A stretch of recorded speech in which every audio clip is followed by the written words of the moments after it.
Welcome to Fun Python Projects. This is a playlist I thought of making to actually do some very straight to the point and interesting projects in Python. And in this first video, we'll be looking at how to build a multiplication table generator. Come along as I move over to Google Colabs.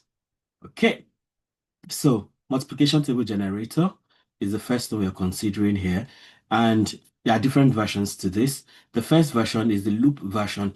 We had seen something like this previously. I think when we're talking about control flow statements under Python basics, right?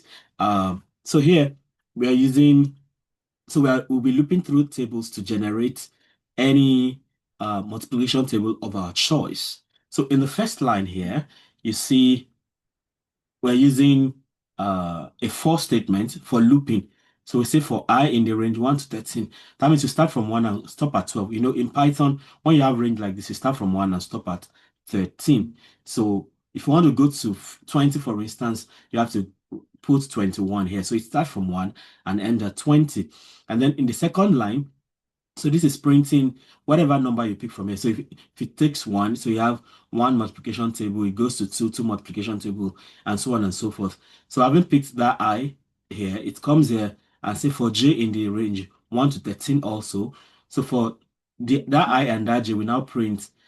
So we use F statement, F string here, to print. So we print the I multiplied by the j and get the result. And then we print that, and that keeps going until the loop is completed. So I just go ahead and run this, and then we see how the result looks like.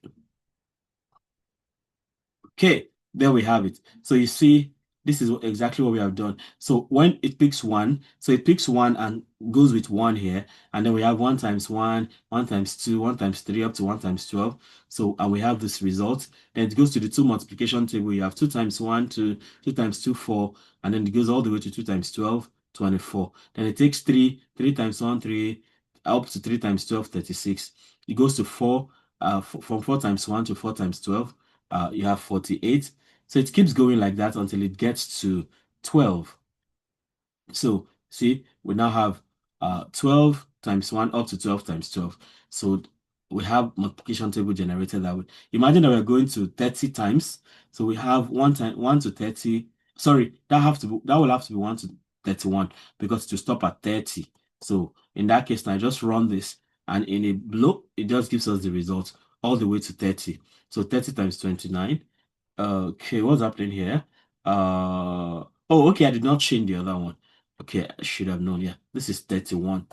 That's why that one stopped at 29. So 31 times table. So, I mean, 30 times table. So it goes to 30 times 3900 from the beginning like that. Okay. So having done that, that's the loop version. Let's go to the console version. So what the console version simply does is that it prints the table neatly. So it just gives you, so you specify the table you want, and it just goes straight and does it. Okay, so the thing here is that you're going to have like a grid kind of table where you have everything in one place, unlike this one where you have everything separated like that. So if what you want is like a kind of grid system of multiplication table, so the console version is your go-to place. So here now we define a function, a Python function called multiplication table, which takes the number of times table you want. All right, that's n. And then you can now print the header row. So you have print, then you have this empty space here, and you have this n here. So you now say for I in range 1 to n plus 1, whatever n you specify. So if you specify 10, for instance, it means it's going to take range 1 to 11. Just like we saw before, it goes from 1 to 10 like that. Then it's now print 1. I mean 1. So it will give some space to it, and then it gives the results. And it will print it on a new line now. So it will, you now have this dash times, so 5 plus 4 times n, like that. And then you print table rows. Okay, so you print the table rows, and then for I in range 1 to n plus 1 again, you print so you leave 3 spaces and end. So for j in range 1 comma n plus 1, you also print f 1 times j, that's the multiplication of the 2 by 4, and you have this end. So this one now gives you a new line after each row. So that's exactly what I did here to have a new line after each row. So that's why I have the print on another level. So in this case now, we're going to have a neatly arranged uh, times table. So you can see we have up to 10 times 10 like this. So if you want that 12 times table we had the other time, you just use 13 here, okay? And then uh you have one times one times two, two, one times three, three, up to 13 times 13, 169. So if you want to go all the way to 30 times table, so you can do 30 here, and then you see you get up to 30. So it comes pretty easy. So whatever you want to do, you can definitely do that.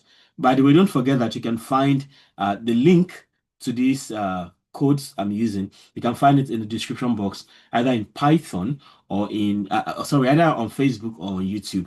So that's talking about the console version. It just does it like this. Then we can also have the interactive version where, here you just type the number and you just have this. But for the interactive version, it will tell you to type in the times table you want, and then it does the stuff for you. So exactly what we had the other time. The only difference now is that you have this line too, where n you'll be prompted to enter the size of multiplication table you want. So if you run this now, so if you want a 12 times table, you just type 12 here and press enter. So it gives that to you. So if you run it again, all right, and you want a 30 times table, just type 30 and press enter. It gives you your 30 times table. All right. So, I mean, you can try any of these ones, and the easiest one seems to be the first one here, because if you want if you want them separated, or if you want them displayed in a table like this, you can also go for that. So with this, I come to the end of this very interesting video about how to build a multiplication table generator, right? So let me know how helpful this is for you. Don't forget, you can find the code. You can find it in, just follow the link. It will take you to the Google Drive where this is available, right? So let me know how helpful this is for you. And if there's something else you'd like me to try out, feel free to let me know also. And if you have subscribed already, I thank you so much. If you haven't, of course, you don't want to miss this kind of interesting things I'll be doing as far as this playlist is concerned, fun Python project. So subscribe if you have not subscribed already, and hit the notification bell so you can always get alerted each time a new video is released, right? So having done that, don't forget, you can also become a member of the channel by just clicking on join, and you can see 3 levels of membership, and that gives you some special, and those 3 levels of membership give you some special privileges depending on the level of membership you belong to. All right. Ultimately, don't forget to comment, like, and share so that more people can have access to this great content I have going on here. Till I come your way again, keep doing Python right. Bye.